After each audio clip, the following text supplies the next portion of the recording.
तुर्की के बहकावे में आकर के भारत के युद्धपोतों की भूमध्य सागर में की गई घेराबंदी के चलते अब नाटो खुद अपने गले में शिकंजा फंसा चुका है।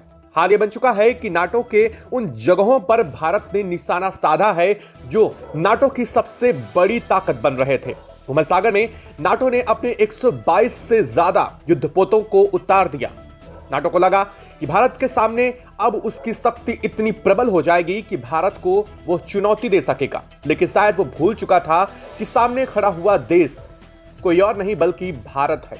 उसे शायद ये अंदाजा नहीं था कि भारतीय नौसेना भूमध्य सागर में किस कदर से इंटर कर सकती है और किस कदर से भारत पूरे भूमध्य सागर को अपने एक झटके में ही निशाने पर ले सकता है। ना सिर्फ नाटो बल्कि इस वक्त भारत के निशाने में तुर्की भी पूरी तरीके से फंस चुका है।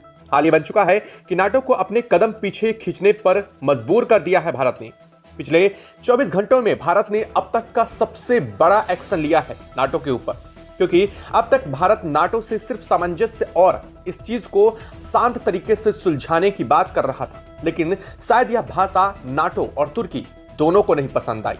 लेकिन अब भारत ने आखिरकार वही किया है जिस भाषा के लिए मजबूर कर दिया था नाटो ने। भारत ने एक दो नहीं बल्कि नाटो के 3 युद्धपोतों पर अपना कब्जा जमा दिया है।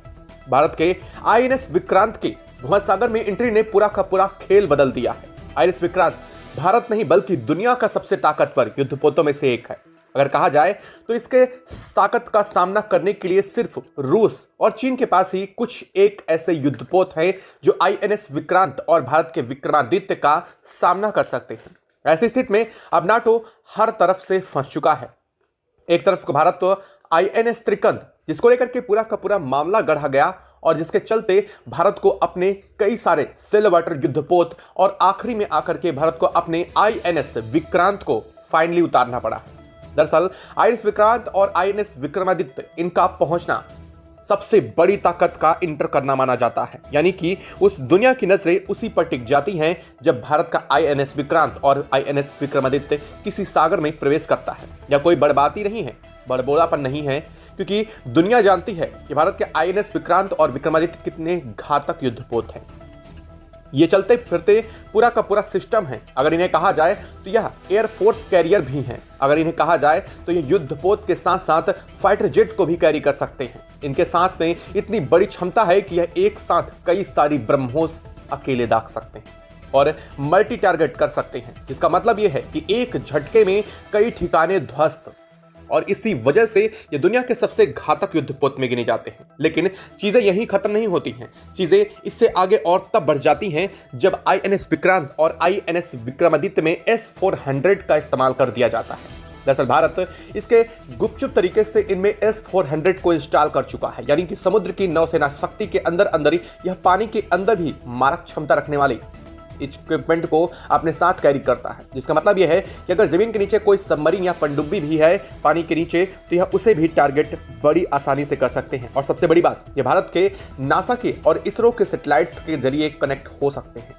लेकिन इसके लिए भारत अपने सबसे ताकतवर इसरो के सैटेलाइट्स का इस्तेमाल करता है, जिसके जरिए भारत न सिर्फ भूमध्य सागर की एक एक जगह लोकेशन का पता चलता है, बल्कि भारत उन सारी चीजों को टारगेट बड़ी आसानी से कर सकता है। और इस वक्त यही खबर सामने आ चुकी है। भारत ने एक दो नहीं बल्कि नाटो के 3 युद्धपोतों को अपने कब्जे में ले लिया है, जिसके चलते नाटो पीछे पैर खींचने को मजबूर हो चुका है। उधर तुर्की पूरे इस मामले में फंस चुका है, क्योंकि एक तरफ तो नाटो से सहयोग लेकर के उसने नाटो को उतार दिया है, दूसरी तरफ अब नाटो देश तुर्की पर सीधे शिकंजा कस रहे हैं। उनका कहना है कि भारत को जबरन भूमध्य सागर में फंसाने की कोशिश तुर्की की पूरे नाटो को खतरे में डाल चुकी है। और अब हाल यह बन चुका है कि नाटो पैर पीछे पर मजबूर है। क्या इस वक्त पूरी खबर, क्या पूरी अपडेट सामने आ रही है, भारत के घिराव को लेकर के क्या पूरी खबर थी जिसके चलते पूरा का पूरा घटनाक्रम रचा गया, बताएंगे आपको इस वीडियो में। तो चैनल पर बने रहें, वीडियो को लाइक और चैनल को अगर अभी तक आपने सब्सक्राइब नहीं किया तो चैनल को सब्सक्राइब कर लें और बेल आइकन को जरूर दबा लीजिएगा ताकि पूरी खबर अपडेट आप तक सबसे पहले पहुंचती रहे। और हाँ दोस्तों, भारत ने जिस तरह से अपनी सामरिक शक्ति और भूमध्यसागर में अपनी नौसेना की ताकत पूरी दुनिया के सामने रखी है, वो एक अद्वितीय प्रदर्शन रहा है। और इससे भी ज्यादा ताकतवर काम भारत ने पूरे के पूरे इस मोर्चे पर कर दिया है, जहां पर भारत ने अपने किसी भी चीज का इस्तेमाल किए बगैर यूएन में चारों खाने चित्त कर दिया है। इन सभी को क्या किया है भारत ने, वो भी बताएंगे आपको इस वीडियो में। चैनल पर बने रहें, वीडियो को लाइक और चैनल को अगर अभी तक सब्सक्राइब नहीं किया तो कर ले। और हाँ, आप सभी से एक और अनुरोध है कि आप देश के जिस कोने, जिस शहर के, जिस जगह से आप बैठ करके वीडियो देख रहे हैं, हमसे जुड़ रहे हैं, उस जगह उस शहर का नाम कमेंट बॉक्स में लिख करके जरूर बताइएगा। साथ ही यह भी बताइएगा कि आप हमारी वीडियो को कितना पसंद करते हैं, ताकि हमारी वीडियो आपके जैसे लोग और तक पहुंच सके। इसलिए चैनल को सब्सक्राइब करना बिल्कुल भी मत भूलिएगा। दोस्तों, भूमध्यसागर इस वक्त भारत के लिए चुनौती बन रहा था, लेकिन आखिरकार भारत को वही करना पड़ा जिसे ये भारत खुद भी नहीं चाहता था। लेकिन अब जब यह सब कुछ हुआ है, जिसके चलते अब नाटो खुद फंस चुका है। जो नाटो अपने 122 युद्धपोतों को भूमध्यसागर में उतार करके भारत को लगातार धमकी दे रहा था, जिस नाटो को यह लग रहा था कि भारत उसके 122 युद्धपोतों को देखने के बाद घुटने टेक देगा और कह देगा कि ठीक है, हम यहां से निकल जाएंगे। लेकिन माजरा उल्टा पड़ चुका है। सामने खड़ा देश अब 19वीं या 20वीं सदी का भारत नहीं था, यह असल में 21वीं सदी में चलने वाला 22वीं सदी की ताकत से भरा हुआ भारत है। और इसी वजह से भारत की इस ताकत ने न सिर्फ पूरे दुनिया को हैरान किया, बल्कि भारत के युद्धपोतों ने अपनी सामरिक शक्ति के साथ साथ अपनी टेक्निकल टीम्स और साथ साथ अपने साइबर हब को भी पूरी दुनिया के सामने प्रदर्शित किया, तब जब नाटो के युद्धपोत भारत की तरफ आगे बढ़ रहे थे। दरअसल भारत ने कुछ और नहीं बल्कि नाटो के 3 युद्धपोतों को निशाना बनाते हुए उन्हें पूरी तरीके से अलग थलग कर दिया। और जैसे ही भारत के यह युद्धपोत की तरफ से दी गई चाल कामयाब हुई, भारत ने 1-2 नहीं बल्कि नाटो के इन तीनों युद्धपोतों पर कब्जा कर लिया। दरअसल कहा जाए तो नाटो तीनों युद्धपोतों को सबसे बड़े मोर्चे के रूप में इस्तेमाल कर रहा था। नाटो को लग रहा था कि उसके 3 ताकतवर सबसे युद्धपोत भारत के लिए ठिकाना और भारत को यहां पर हराने में सबसे बड़ा काम करेंगे। लेकिन असल में चीजें पलट गईं। भारत ने न सिर्फ उन युद्धपोतों की चुनौतियों को दूर किया, बल्कि नाटो के खुद उन्हीं तो युद्धपोतों पर भारत ने खुद अपना कब्जा जमा लिया। और हाल ये बन चुका है कि अब वो तीनों के तीनों युद्धपोत भारत के कब्जे में हैं और इसके चारों तरफ भारत के इर्द गिर्द यहाँ पर देखे जा रहे हैं भारत के युद्धपोत, जो उन्हें चौतरफा घेर चुके हैं। हाल ये बन चुका है कि सबसे बड़ी ताकत, सबसे बड़े एडवांस इक्विपमेंट इन्हीं युद्धपोतों पर थे और इसीलिए भारत ने इन्हीं 3 युद्धपोत पर सीधे निशाना बना करके काम कर दिया है। दरअसल यह सब कुछ हुआ भारत के INS विक्रांत की अकेली एंट्री से। दरअसल अब तक भारत का INS विक्रांत भूमध्यसागर में नहीं पहुंचा था। भूमध्यसागर के बाहर से ही भारत इसको ऑपरेट कर रहा था, लेकिन फाइनली जब स्थिति ऐसी बनी तो भारत को मजबूरन अपने INS विक्रांत को भूमध्यसागर में उतारना पड़ा। और जैसे ही अब भूमध्यसागर में INS विक्रांत की एंट्री हुई है, पूरा का पूरा खेल बदल चुका है। हाल ये बन चुका है, यहाँ पर कोई भी कुछ करने की स्थिति में नहीं है। ना तो नाटो आगे बढ़ पा रहा है, ना ही तुर्की का पूरा प्लान फेल हो चुका है। एक तरफ अगर देखा जाए तो नाटो और तुर्की दोनों के प्लान इस तरह से फेल हुए हैं कि अब वह अपने इक्विपमेंट को खुद भी इस्तेमाल नहीं कर पा रहे हैं। ऐसा क्यों, वो भी बताएंगे। लेकिन उससे पहले यह जान लीजिए कि तुर्की के ड्रोन सिस्टम, ड्रोन प्रणाली पहले ही भारत ने ध्वस्त कर दी थी। तुर्की ने उसे रिवाइव करने की कोशिश की, लेकिन एक बार फिर से भारत ने उसे दोबारा पटकनी दे दी है। जी हाँ, आपको जानकर हैरानी होगी कि तुर्की के युद्धपोत और तुर्की के ड्रोन सिस्टम्स को ऑपरेट करने वाले सिग्नल्स को ही भारत ने पूरी तरीके से जाम कर दिया है। यानी कि भूमध्यसागर में अब तुर्की का कोई भी युद्धपोत आपस में कनेक्ट नहीं हो सकता, ना ही तुर्की का ड्रोन सिस्टम को किसी भी तरीके की कमांड भेजी जा सकती है। यानी कि तुर्की के ड्रोन सिस्टम खड़े तो उसके युद्धपोतों पर हैं, लेकिन उन्हें ऑपरेट करना अब तुर्की के बस की रही नहीं है। कि भारत ने पूरे के पूरे भूमध्यसागर में उन सिग्नल्स को जाम कर दिया है। और ऐसा हुआ है भारत की एक सबसे आसान और सबसे सस्ती कहे जाने वाली सैलो वाटर शिप की वजह से, जो कि एक युद्धपोत नहीं है, लेकिन यह चलता फिरता एक वॉरफेयर सिस्टम तैनात करता है। यानी कि यह अपने आसपास के अपने दायरे में आने वाले किसी भी नेटवर्क को बड़ी इजीली ब्लॉक कर सकता है। और भारत ने इसी का उपयोग करते हुए इस वक्त पूरे के पूरे सिस्टम को ब्लॉक कर रखा है, जिसके चलते ना तो नाटो कुछ कर पा रहा है और ना ही तुर्की की पूरा का पूरा ताकत, दोनों फेल हो चुकी है। इधर भारत ने न सिर्फ इन्हें रणनीति और रण क्षेत्र की स्थिति में पस्त किया है, बल्कि भूमध्यसागर में तुर्की के वो ठिकाने जिन पर अब तक तुर्की फूल रहा था, जिन्हें टारगेट बना करके अब तक नाटो उनका इस्तेमाल कर रहा था, भारत ने उन ठिकानों को भी डायरेक्टली निशाना बनाया है। भारत ने कहा है कि अब ना तो तुर्की के ये ठिकाने रहेंगे और ना ही यह जगहों से तुर्की इन्हें कभी ऑपरेट कर पाएगा, क्योंकि तुर्की इन्हीं जगहों से ऑपरेट करके इसे पूरी दुनिया के लिए चुनौती बना रहा था। तुर्की इन्हीं जगह से इन्हें ऑपरेट करके भूमध्यसागर में आने वाले शिपों पर और भारत के युद्धपोतों पर लगातार अपना निशाना साध रहा था। लेकिन अब भारत ने उसे ही पूरा का पूरा ध्वस्त कर दिया है। वो प्रणाली ही पूरी ध्वस्त हो चुकी है। इसके चलते अब एक तरफ तो तुर्की बिलबिला उठा है, तो दूसरी तरफ अब वो नाटो को लेकर भी साफ कर चुका है। दरअसल अब तुर्की और नाटो आपस में ही भिड़ना शुरू हो चुके हैं। ऐसा लग रहा है जैसे तुर्की ये कहना चाह रहा है कि नाटो के आने के बावजूद भी भारत का कुछ नहीं कर पाए, और दूसरी तरफ नाटो ये कहना चाह रहा था कि भूमध्य सागर में भारत को जबरदस्ती छेड़ने की तुमको जरूरत ही क्या थी। अब एक तरफ देखा जाए तो यह तुर्की के देश ये कह रहा है कि नाटो उसका साथ नहीं दे रहा है, वहीं दूसरी तरफ देखा जाए तो नाटो के लगभग 18 देशों ने इस पूरे मामले से अपना पलड़ा झाड़ लिया है। लेकिन चीजें यहीं खत्म नहीं हुई। सबसे मजा तो तब आया जब भारत ने पूरे के पूरे यूनाइटेड नेशन के बीच तुर्की को बेइज्जत कर दिया। खैर, भारत ने किया क्या, वो एक बहुत बड़ी चुनौती थी। दरअसल भारत के लिए करना आसान भी नहीं था, लेकिन भारत ने यूएन में असल में जीत का परचम तब लहरा दिया जब तुर्की और नाटो के लगभग 23 देशों के संगठन को पूरे के पूरे यूएन के सामने साफ उनकी स्थिति को साफ कर दिया, और साथ ही साथ ये भी बता दिया कि किस कदर से तुर्की और नाटो मिलकर के भूमध्य सागर में भारत के खिलाफ षड्यंत्र रच रहे थे।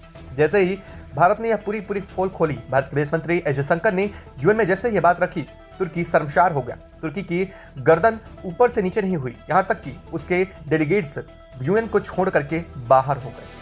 तुर्की की तरफ से जैसे यह प्रतिक्रिया देखी गई, इधर यूएन में नाटो देशों के हेड भी साफ अपने आप को अलग करने की कोशिश में लग गए। वो कहे कि भूमध्य सागर में वह स्थितियों को सुधारने के लिए गए थे, वो नहीं चाहते कि भारत और तुर्की के बीच में कोई भी ऐसी स्थिति बनती, और उनका सबसे बड़ा मुद्दा ये था कि भारत शांति से अपने सिप युद्धपोतों को भूमध्य सागर में गुजार सके। लेकिन वास्तव में मामला तो कुछ और था। यह सब कुछ तो जब फंस चुका है नाटो तब बोल रहा है। लेकिन अब इस पूरे घटनाक्रम के बीच नाटो एक बार फिर से साजिश की प्लानिंग कर रहा है। वो प्लानिंग क्या है, भूमध्य सागर में भारत के लिए सबसे अहम हो जाती है। दरअसल नाटो अब घेराबंदी की तैयारी कर रहा है।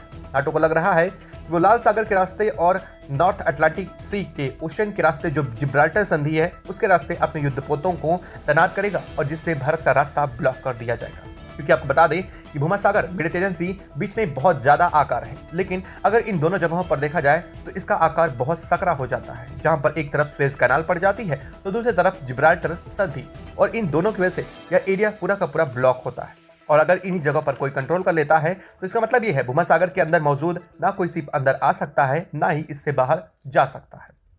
अब यह प्लानिंग फिर से एक बार नाटो के अंदर शुरू हो चुकी है, लेकिन शायद नाटो ये भूल चुका है कि नॉर्थ अटलांटिक ओशियन के बाहर और इधर रेड सी के बाहर भारत है, और इन दोनों तरफ भारत के युद्धपोत पहले से ही तैनात है।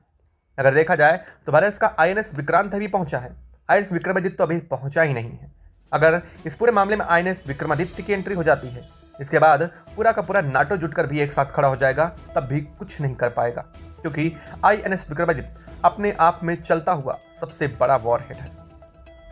उसे ना तो मूवमेंट करा पाना और ना ही उसे किसी जगह से दूसरी जगह ले जाना पाना आसान होता है, लेकिन ये जिस जगह पर होता है उसे उसकी जगह पर किसी भी तरीके से मात देना पूरी दुनिया के लिए चुनौती है। और इस बात से आप खुद समझ सकते हैं, इस बात से तो अमेरिकी राष्ट्रपति डोनाल्ड ट्रंप भी डरते हैं, और यहाँ तक कि रूस भी भारत के इस वॉरफेयर को लेकर के सशंकित रहता है कि आखिरकार भारत इसके सामने आने के साथ ही कुछ भी कर सकता है, क्योंकि भारत का पूरा कंट्रोल इसके साथ हो जाता है। और यही चीज इस वक्त स्थिति बनती हुई दिखाई दे रही है। लेकिन खैर, भारत अपनी स्थिति पर अड़ा हुआ है। भारत ने साफ कर दिया है कि अब भारत ना तो भूमध्य सागर में पीछे हटने वाला है और ना ही तुर्की और नाटो को छोड़ने वाला है, क्योंकि जिस स्थिति में तुर्की और नाटो ने भारत को जबरन फंसाया है, अब उस स्थिति से भारत खुद तो निकलेगा ही, साथ ही दुनिया का कोई भी देश के साथ अब तुर्की ऐसा करने की हिम्मत नहीं कर पाएगा, क्योंकि तुर्की की प्लानिंग भूमध्य सागर को घेरने की थी, लेकिन अब वो प्लानिंग तो पूरी खत्म हो चुकी है, क्योंकि भारत ने आसपास के देशों के साथ भी बहुत बड़ी ट्रीटीज की है। ये ट्रीटी क्या होने वाली है ये भी जान लीजिए। दरअसल अब भारत ने तुर्की के आसपास के देशों के साथ ऐसी ट्रीटी की है कि अगर भूमध्य सागर में तुर्की अपने दायरे से भी आगे बढ़ता है तो उन देशों के साथ भारत की ट्रीटी के चलते भारत इसमें इन्वॉल्व हो जाएगा। इसका मतलब यह है कि तुर्की के सर पर अब भारत हमेशा बैठ सकता है, यानी कि भूमध्य सागर में अगर आप चाहे तो भारत खुद का अड्डा बना सकता है। यहाँ तक कि भारत भूमध्य सागर में एक एक आने जाने वाली चीज़ों को भी निगरानी दे सकता है। हालांकि भारत का ऐसा कोई उद्देश्य नहीं है कि भारत भूमध्य सागर पर अपना कब्जा अधिकार जमाए, क्योंकि भारत के पास कब्जा और अधिकार जमाने के लिए पूरा का पूरा खुद का इंडियन ओशियन है, और जहां पर दुनिया की सारी ताकतें आकर के भारत के सामने घुटने टेकने को मजबूर हो जाती हैं, चाहे अमेरिकी शिप हो, अमेरिकी युद्धपोत हो, या फिर कोई भी क्यों ना हो, चाहे ब्रिटेन के क्यों ना हो, वो सभी आकर के भारत की परमिशन के बगैर इस रास्ते से गुजर नहीं सकते। और यही है भारत की सबसे बड़ी ताकत। और सोचिए, अगर इंडियन ओशन में इतना बड़ा अपना दांव खेल सकता है, तो एक छोटे से मेडिटेरियन सी के अंदर भारत का दांव कितना बड़ा होगा। यह बात अब शायद तुर्की और नाटो को समझ आनी शुरू भी हो चुकी है। इसलिए नाटो अपने पैर खींचने पर मजबूर हो रहा है। नाटो यह कह रहा है कि हम भारत के साथ सामंजस्य बेहतर करना चाहते हैं और हम चाहते हैं कि भारत के साथ आने वाले समय में हमारे व्यापार और वाणिज्य सब पर बेहतर संबंध पड़े, और इसीलिए हम इस चीज़ से अपने आप को बाहर करने की कोशिश भी कर रहे हैं। खैर, देखना यह होगा कि अगले कुछ एक घंटों में क्या होने वाला है। आपको क्या लगता है, क्या भारत को नाटो और तुर्की को सबक सिखाना अभी भी ज़रूरी है, या फिर अब भारत को इसमें छोड़ देना चाहिए?